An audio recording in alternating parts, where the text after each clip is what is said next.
Hello and welcome, Stand Up World number 64. We have a great show for you today.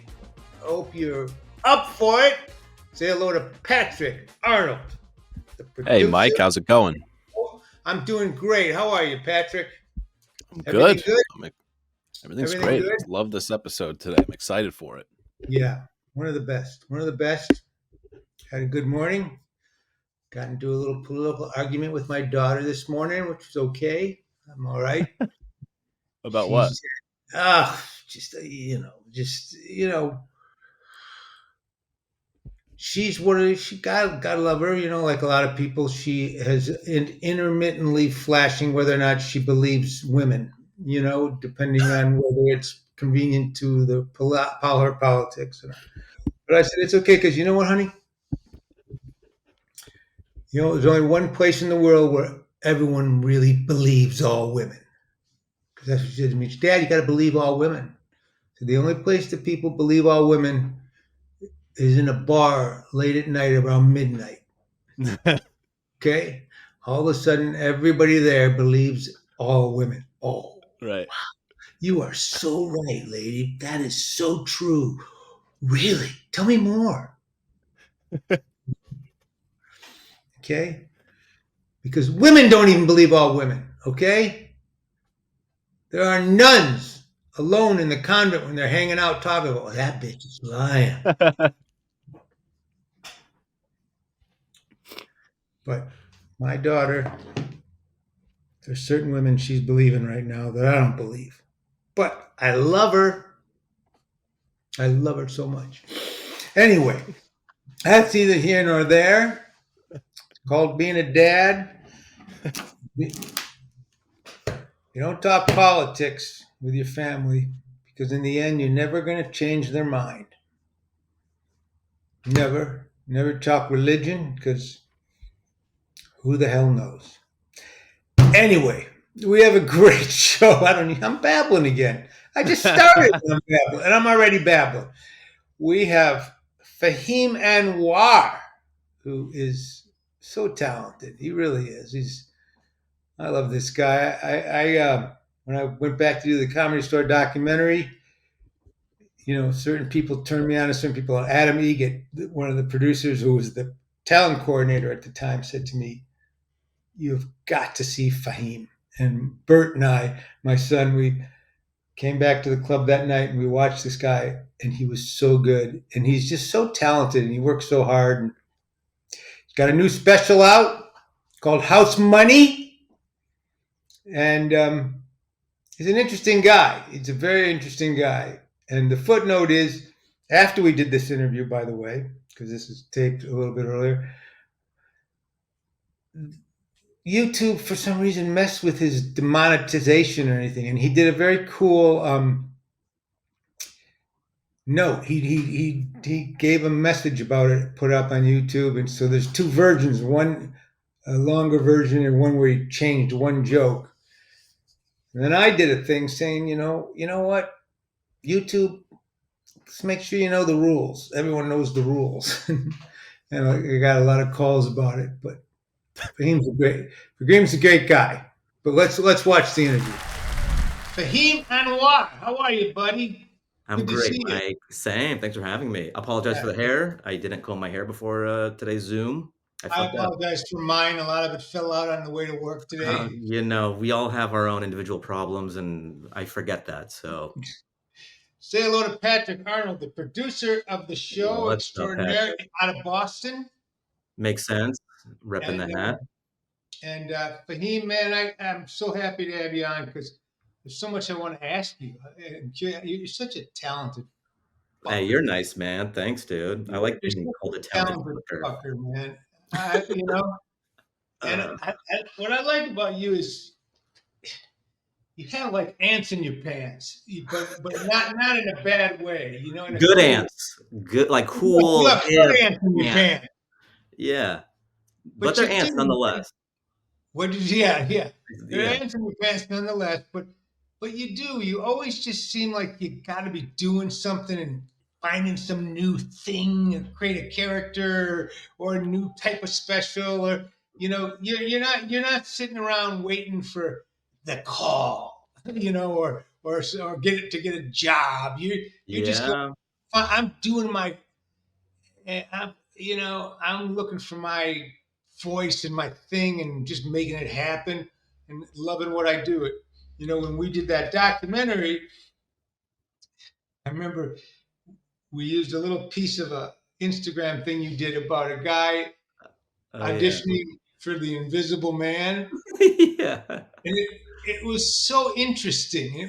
I just thought, God, that must. It looked simple, but it wasn't simple, right? Yeah, I mean, that's the beauty of comedy is that if you have a good idea, it doesn't take much, and then it's just execution of that idea. And that little IG video, which is funny that it made the documentary. That's just like a way I was keeping busy during the pandemic when everything was locked down. Like I still like doing sketches, I still like being creative, and I had watched The Invisible Man, and it's like a horror movie and dramatic, but there's a scene where the invisible man is beating up this chick and it's supposed to be serious, but like I was laughing so hard. And I go, I have to audition. I have to do a video where I'm auditioning to do this scene. It was just so silly getting beat up by someone who's not even there. That's And really. then it played out pretty well. And yeah, it was fun. Yeah, I love your energy when I see you at the comedy store or improv. You just feel like it's someone that really likes what he's doing. It sounds so simple, you know. I tell young comics sometimes because you can get so granular and in your own world and so self-serious about stand-up comedy that you forget that this is supposed to be fun. Like what we get to do, the jokes that when we come up with it brought levity to us, and you're gonna have a way better chance of it porting over to an audience if you are in that emotional state as well. Whereas if it just feels like a job and it's like, well, also it also depends on styles, but I've just found that like that's a color that works on me. I'm positive. I get giddy when I get like I like sharing an idea with an audience and finding it in the room together. So yeah, that's just like a speed that works well for me, and yeah, I just love stand-up. I love a new idea. I love sharing a joke with an audience. Years ago, I was backstage at the improv, about to go on, and I was all kind of tweet. I don't know, and I was talking to some Marshall Warfield, I believe it was. She said, what's wrong with you? I go, I don't know, I'm nervous, or I don't know. Or I'm like, I don't know, I just feel like, don't really want. She goes, anyone force you to do this? Anyone forcing you to do this? I Right. said, no, no. She goes, well, so why are you doing it? I want to do it. Yeah, you have to remind yourself sometimes. You remember that on the way to the stage. This is what you want to do. You're doing what you want to do. Also, that's Yeah, a good lesson, like, when you first get past at the Comedy Store, you get these super, super late time slots. You're going up at 1:40 AM, and people take it one of 2 ways. Some people get that time slot and they have negative energy. There's 5 people in the crowd and they're like, "What's the point? This is stupid. I should be getting earlier time slots." And then they don't have a good set because they just have that sort of negative energy. But if you remind yourself that even if it's 5 people, those 5 people are there and they wanna be there. They wouldn't be in those seats if they don't wanna be there.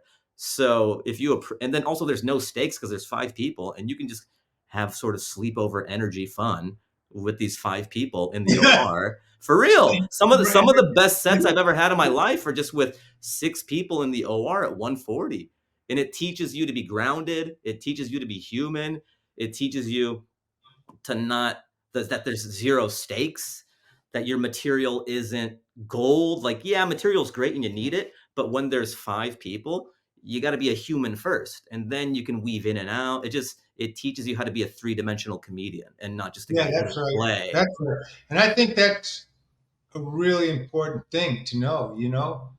It's so much more than the jokes. It's so Yes. much, the fluidity, which I think is something that you have so well. Where did you grow up? Did you grow up here in LA? Nah, In Seattle. But Seattle? then yeah, so I did stand up out there for 4 years, and then I moved to LA, Long Beach, and then I was, like, driving up to Hollywood and stuff, so first 4 Seattle and then LA. That's great. And was there a big comedy scene up in Seattle?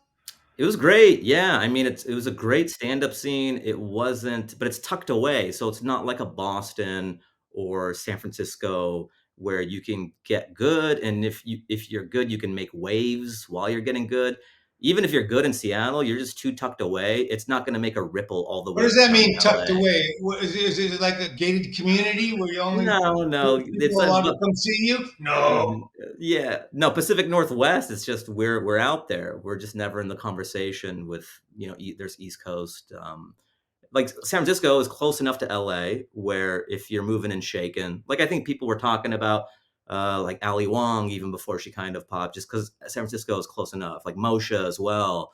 And some Boston guys, they're killing it in Boston, and New York hears about them. But there was nothing like that in Washington State. It's just so far away. Word wouldn't travel to LA. So it's kind of nice that it's tucked away. You get good in darkness, like nobody knows. It's a great scene. There's enough clubs and enough stage time to get good. And then you move to a larger city, a larger market, knowing how to write a Didn't joke. didn't Josh wasn't Josh Wolf?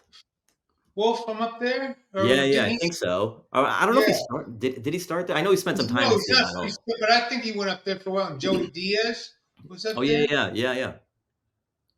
That's interesting. It's always interesting to me what each some of these towns scenes.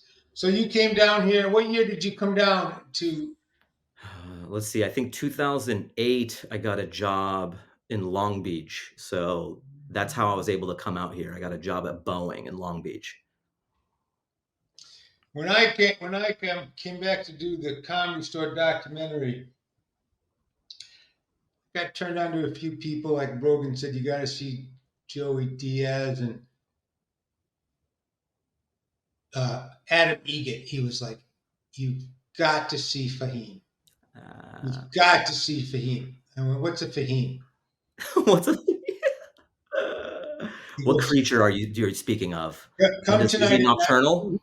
He goes, "Come tonight at 9:30. You've got." And I remember sitting in the back. My son and I, we watched you. We laughed so hard. Well, that's And nice. I had no yeah, idea that was the behind the scenes happenings of that. You yeah, never know who's in the room, you just do your sets. It's that dark original room, and you have no idea who's in and out of that room. Like I've gotten off stage, and then someone's like, "Oh, Chris Rock was like laughing in the bucket seats." I'm like, "What? What the fuck?" yeah, If you knew that when you were on stage, you'd be like, yeah. The other thing is, I love, I like, I was watching. If you're listening, and you got to go to Fahim's YouTube page. I love some of like the videos you made as that character Lance, "Oh yeah, yeah, yeah." and I mean, a couple of them are really good. I mean, who's the guy? Who's the guy that's doing the songs? Which song? Which song are you talking about? Does We Lance did do a song? four, I think. Yeah, yeah. One.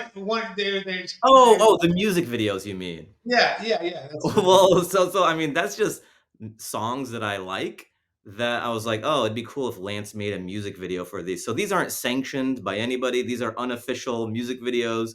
This is Wow. just this is Is that just you Lance. singing in them? No, no, these are some other great musicians, and this is just Lance dancing to them and stuff. But they're pretty high production value. There's like special They're effects on them and shit. so good. So Yeah. good. And you just so go for it. It's Oh, you just like, have to. You have to. You have to embody the character or it doesn't work. You can't half step it. That's the beauty of it. You just sort of show up. Whereas when I do jokes, I have to remember what jokes I'm doing, what goes into what bit. When I do Lance, is like you become the person, and then that's the comedy of it. Not like what's the funniest answer. It's just like you're the guy. oh, I know. And that's what I love. I mean, I was talking about those videos because I just thought they were so good. But even when you're doing Lance on stage, being funny, it's, you're right. It's everything's funny, but it doesn't have to be, and that Yeah, kind of makes it yeah, more yeah. funny. It's what that guy would say in that moment. Sometimes the answer I give to a question isn't the funniest, but it's with the speed in which I respond to it and like the sincerity. It's just there's levels of absurdity to it. And some people, I think I do it pretty well where like half the crowd thinks it's a real dude and then half the crowd gets it. So then that's another layer. Like some people are having fun seeing other people be like, what the fuck is this? I was totally thinking that when I was watching it in that documentary you made about him, and I was thinking some people think that this is a real guy and this is this guy's act, and Yeah. some people know this is Fahim, and Yeah, yeah. it's very And similar. I love both of those people. Yeah, yeah, yeah. That makes Now, it way better for me. let me just say, I don't know if you know the whole point thing I'm doing with this podcast. It's actually, I'm trying, first of all, trying to give Patrick a job. He's fresh out of prison. So Yeah. that's the Welcome most back to important. society, dude. Glad to have Yeah. you back. But, it's just the stand up world. When I came back to it to do the documentary, it was really weird because I was a young guy who was obsessed with it. And I lived, ate, slept, and breathed it for so many years. And then I just walked away. And then it came back, and I'm so impressed with it, all the different roads and the different, and I just thought I want to do a podcast of people that are really using the world. You know, Yeah. Leno used to have this great joke about how many when they were giving back the Panama Canal. How many people are upset that we're giving back the Panama Canal? And the whole room was quiet. He goes, okay, now how many of you are actually have gone down and used the canal? Yeah, But yeah. Less people. there are a lot of comedians that, but so many of them, and you kind of embody this kind of group of comics that I really feel are using the world the right way. Like you just put out this new special, which Yeah. is fantastic. Thanks so much. Yeah, And I think house you did money. something really smart in your special. It's a great special. But I love the way you just opened with a teaser. Yeah. Well, okay. So you talk about me just being in the comic world and one of the guys and all that. I think part of that is just by the way I've bounced around in the industry and stuff. I was just like never the guy they gave a show to. I was never the guy they would give specials to. I think I'm just like this weird demographic black hole. And I just love stand up. I just love jokes. And I think that's a harder demo to kind of attach to anything. And so instead of just waiting for the call to be the guy, I'd rather put all my work into stand up. And I'm a club rat. I love writing new jokes all the time. I love doing stand up, and I'm a control freak. And I just feel like also I have this engineering background. I was good at school. It feels like you're moving the boat forward by just concentrating on your craft. And then once social media came around and like, oh, I could put clips up on Instagram and I'm gaining a following that way. I'm putting specials out on YouTube. So I'm circumventing the traditional way that it used to be done. And it was never even there for me, the traditional way. So it's like, it seems like, oh, that's cool, you're doing all this stuff, but like, what else was I going to do? Just like sit on my hands, especially if you have it in you and you just have this burning fire and you love the craft. There's no other way than what I'm doing right now. It makes total sense. And it's great because I can see a return on investment. Like, oh, okay, I put up clips, I get new followers, it gets shared around. I do the road. People are like, oh, I saw you from this reel. I saw you from your first special hat trick. So you're able, and also it's becoming more valuable than traditional Hollywood.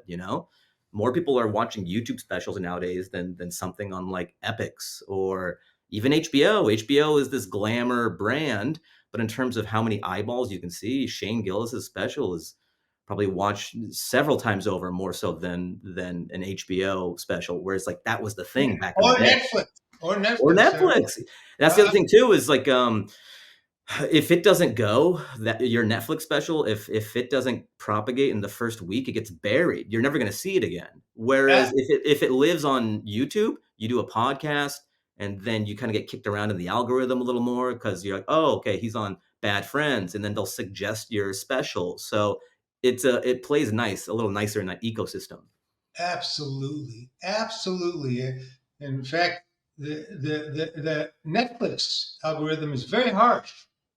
It's very Yeah, harsh. you have a few days to pop off, and if not, you're just it's like thrown into lava. Good luck finding it. People don't realize that, but it's very harsh, and it also does not play on people's home screens that don't regularly watch stand-up comedy a lot. You Hmm. know, so the point is, there is a new world to it, and there's a new math to it, a new science to it, and I feel like you understand it. I feel like you're the perfect guy for it. You're Well, those today's are man, damn it. I guess. Well, YouTube doing stand up and kind of hitting YouTube pretty hard with stand up, that feels like the new record store where a Yeah, lot of young kids and stuff, they love discovering new comedians. They like taking ownership of their consumption.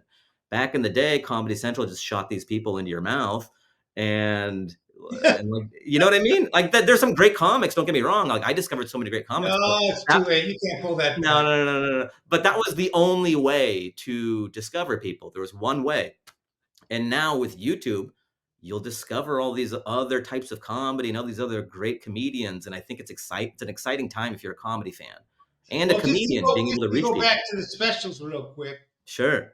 You hat trick was really great, and I loved it. And it to me, we've talked about it, and you I, I liked it because, but it had a hook. You were going to play all the three rooms Yeah. of the store and everything, but it didn't have the that this one does. Because Yeah. and I think you did something that I really haven't seen anyone do yet. Just the special opens with With the joke. a joke. You're in a routine. Yeah. You're in a routine, and then you do the routine, and then it kills, and then boom, and then you do it. Then you start the show, Yeah. and that's bold and it's smart. It's internet smart. It's Yes. marketing smart. That's what It's it was because, my last special, I'm proud of it, but it was more artsy. I start with the preamble as to what I'm gonna do. I'm gonna be and it's shot really well, and, like, you show the different rooms, the OR and the slider shot, the belly room, so yes, it's cool in that way, but when you watch the metrics, you see the drop off, like, so many people they don't even wanna watch that. So, there's this that's what it expectation when was. people click on a thumbnail, they just wanna see content out the gate. So, the name of the game with, content nowadays is retention. So I have this great special that I shot, but if I lose them in the first 30 seconds, like what's the point? So in Well, my mind, it's like what I just want to say. That's why I think it was so brilliant because sometimes comedians, myself, we are so competing with the past and our friends and other things.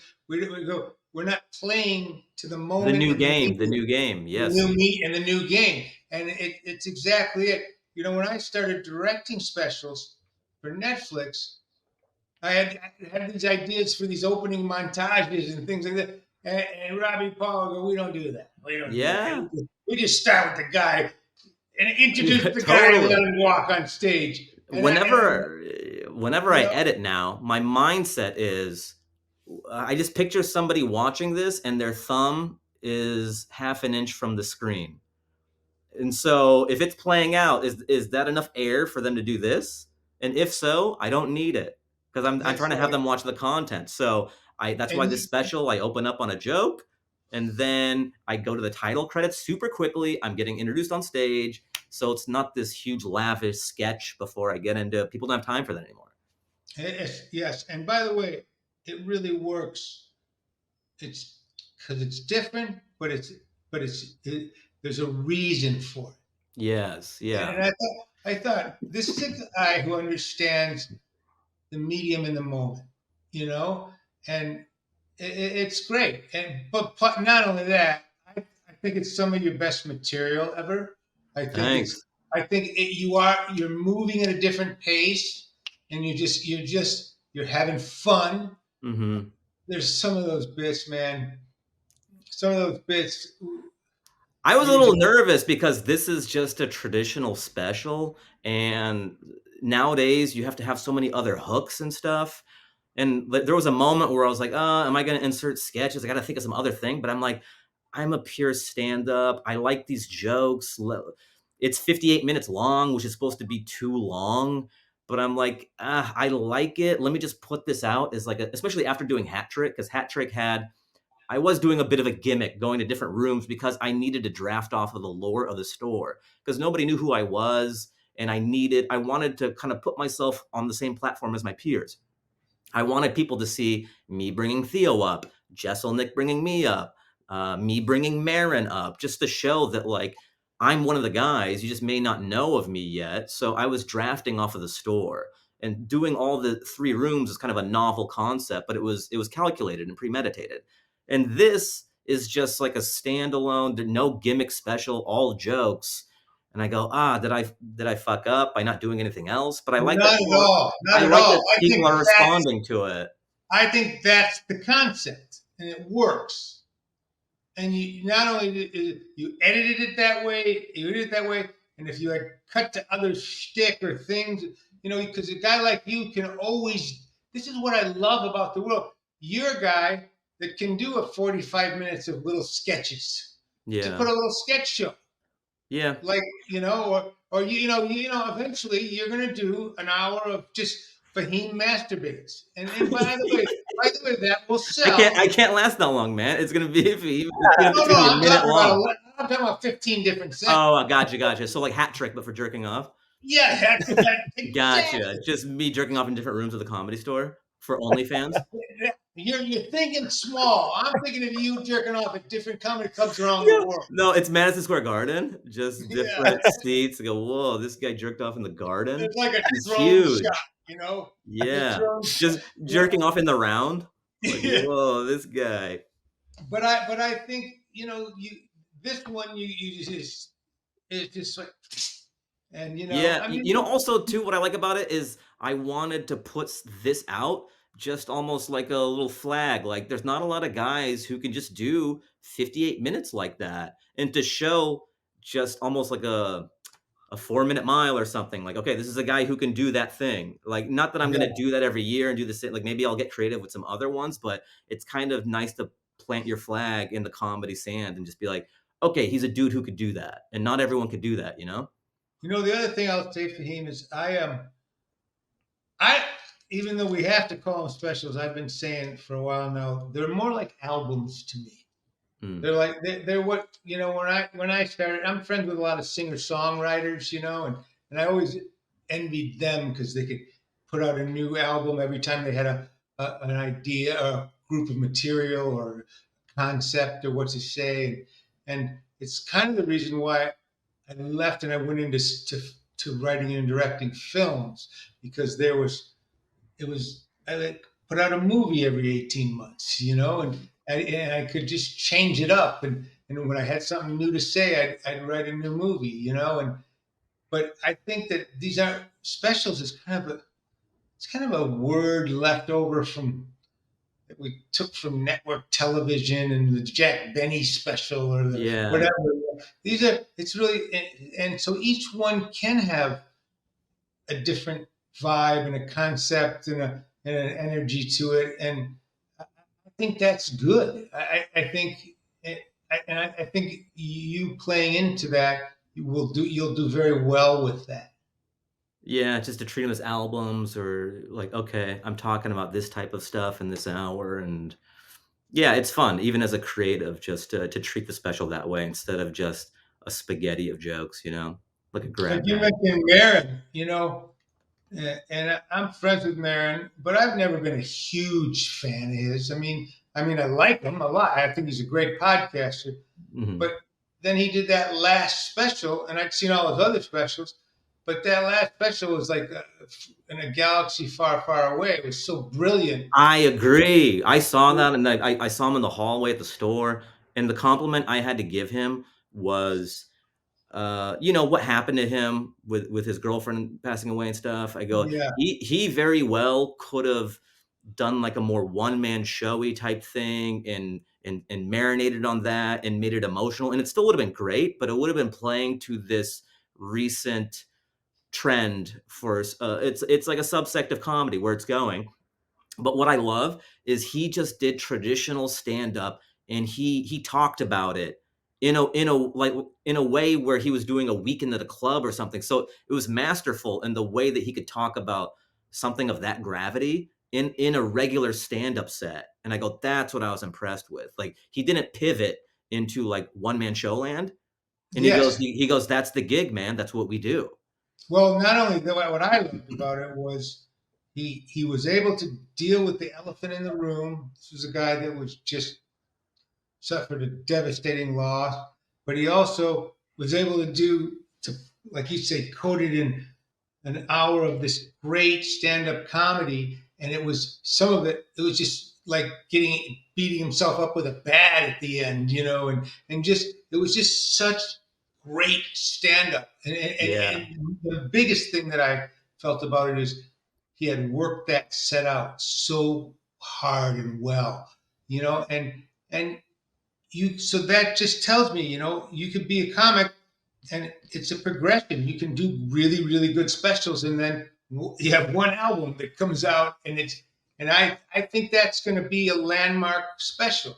Uh, Mm. from dark to bleak, I think it's called, or bleak to dark. Yeah. You Yeah, I know, forgot what it was called, but yeah, it's great.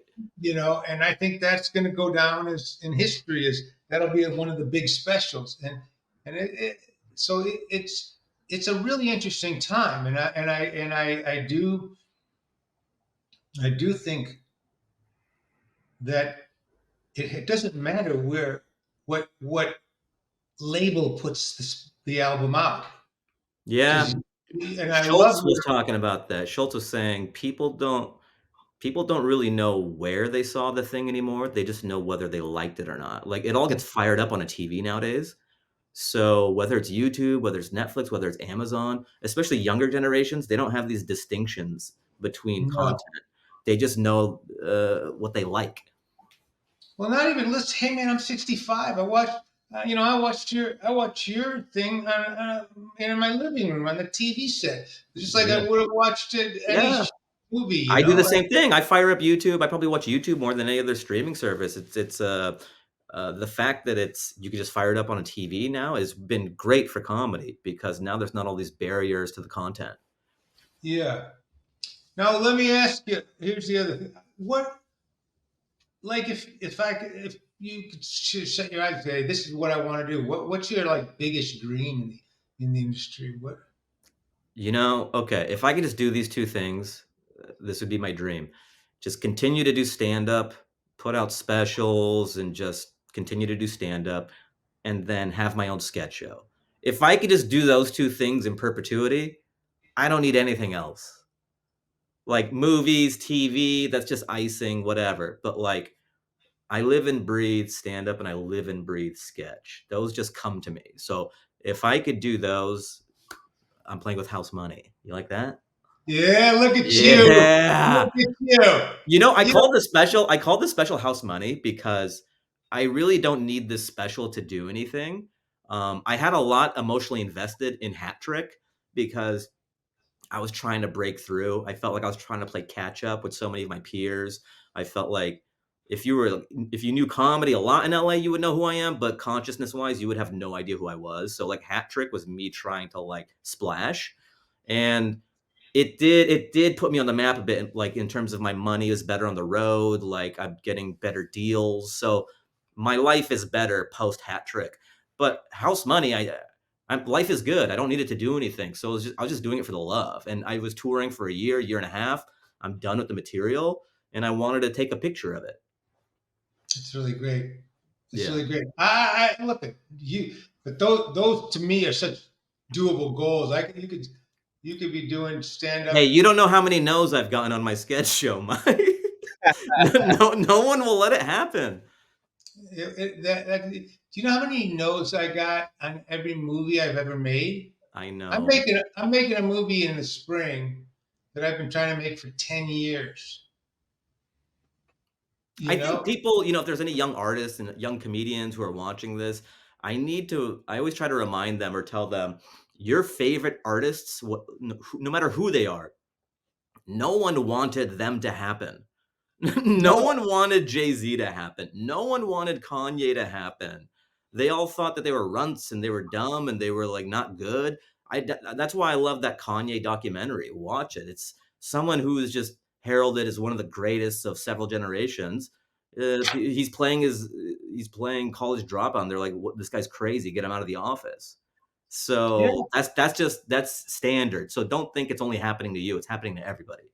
absolutely. I say that to my son all the time. I mean, I've never just written anything and they went, here you go. Yeah. Oh, it's finished. Is it done yet? Because we're waiting to make it. Right. It doesn't work that way. The world doesn't work that way. And by the way, it's always better because it took it. It had to become. You know. Even my special now, like I made this because I've gotten so many no's throughout my life. So what am I gonna do? Just like not sit on my hands and do nothing, or just find a window to go through? Well, I personally think anybody who's saying no to you is an idiot.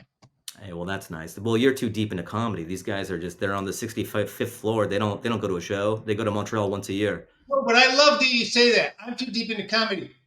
Their job is to be deep No into shit. No comedy. Their shit. job is to be. I'm. This is. I'm. Yeah, you're acting like they love what they do for a living, Mike. That's not Yeah. how the business works. So before I let you go, Patrick had a question for you. Shoot. I love you. You're one of the best joke writers in the country. Fuck yeah. What about performers? Come on, give me that. I always hear writers. I want to be the best performer. No, one of the best stand-ups overall. Without Yeah. and I think you are one of the most strategic stand-ups that I've at least like heard or listened to, in the sense that you just really work on your material. And I don't know, like just strategic is the only word that comes to mind. So I wanted you to give some tough love to maybe your younger self, or like a younger comic who might be working his way up in the clubs, or her way up in the clubs. Is not like an open micer, but like someone who's kind of got their foot established into a scene and just like really wanting to get that next level. You can't skip steps. You're not going to get ahead by going to a bunch of parties. You have to get on stage. There's no shortcut. When you see a comic on stage, you see Bill Burr. It's like when you open up a tree and you see the rings. You just see a guy and you know that's like, okay, he's 25 years in, he's 30 years in, he's 12 years in. I could see someone on stage and kind of approximate how long they've been doing stand up. So there's just no shortcut to stage time. And also, some people are afraid to write new material, like they're addicted to killing, or they want to do well all the time. Don't want to do well so much that you never go outside yourself and grow as an artist. If you're just trying to kill, you're doing the same 5 minutes for 4 years. You're like trapped in ice. You're Encino Man at this time. You know what I mean? Like you're not doing what the art of stand up is. You're supposed to experience life. You're supposed to talk about it. And I know it may seem daunting to try new material, but you have to find safe spaces for you to be able to try the material. Know what shows you can do the new material on. Like if you're showcasing at the Improv, bring the hits. You're trying to make first impressions. But if it's some bar show in Highland Park, by all means, pull the paper out, try the idea. So know what to do where, and set up systems. Like this is where I do the A material. This is where I get to try my new ideas and water all the plants. Yeah. Strategic. And also, just the button on it, as I will say, for those of you in LA, Fahim regularly does a thing called Fahim's New Material Shoot Or Night. Fahim works on stuff. Fahim works on stuff and Fahim- his friends drop by. So Yeah. that's an example of a safe space that I made for myself to be able to try a bunch of new material and not it be so daunting, because like I can't do that much new material on a Friday or Saturday at the Comedy Store. People get babysitters. It's a Friday or Saturday. It's the Sunset Strip. But when I do Fahim works on stuff, it's in the belly room. They're my fans. Like they know, they want to see the process. The show is called Fahim Works on Stuff, so And they when have would the next one mitigated of those expectation. be? Do you know when the I next do it. show is? I normally do it every month. I'm not doing it this month because I've been busy traveling around and stuff, but I think it'll kick back up again in April. So Okay. it'll be in the belly rooms. If you look at He the works on comedy store, stuff. yeah. And you that's folks, if you're listening or watching, you can that's where you can see him masturbating too. Quite a bit. Yes. I open and I close with it. So there's enough time for my refractory Restart. period. Yeah, Yeah. yeah. So it's the tickets are a little more expensive for the front row because you're in the splash zone. But but I get tested beforehand, so don't worry if it Of course lands you on you. do. It's just good fun for everybody. Of course you do. There's ponchos if you want it, but most people go without the poncho. Yeah. Yeah. Fahim, you're a good man. You Hey really man, are. ditto. You're so talented. I really am. Hey man, come on. Do we Glad to know Hollywood each you. other? Let's Glad Hollywood to, each other. glad to know you, buddy. Mike, ditto. Likewise. Thanks for having me, dude. Thanks for watching the special. Thanks for Yeah, shouting it love from the you. rooftops. I appreciate it. I'll talk to you soon, okay? Sounds good. All right, Fahim Anwar. House money. Love it. So that was it. That was fun, right? He's great. He's great. He's hilarious. All right, great. Listen, if you're in the LA area, this Monday night, I'm at the Laugh Factory with Dane Cook and a few other great people doing Mike Binder and Friends at the Laugh Factory. And March 30th, I'm at the Ice House doing a show back again at the Ice House. Saturday, March 30th at 7:30 p.m. And if you're in the Detroit area, April 21st, I'm at the Royal Oak Theater with Fahim Anwar and Heather J., Trey Stewart, Dave Landau, Rob Schneider. We're all on the bill supporting RFK Jr., a night of support for RFK Jr., who will be there. My buddy Bobby Kennedy will be on stage, and there'll be an after party you can go to. Go to, let me see, Kennedy24.com, Night of Laughter, Detroit. To get tickets, we'll show the thing up here, but that's going to be a good show, right? April 21st. Definitely. So Fahim Anwar will be there somewhere on here. Anyway, that's it. Thanks again for your support and listening, watching. Apple, make sure to comment, like, subscribe, all these things. Thanks again. And thank Patrick for doing such a good job producing this show that over 11 people are watching it weekly. Routinely. No, that's not it. That's a joke. We're doing great. We're kicking ass. Thanks, folks. And we love every single one of you. So that's right.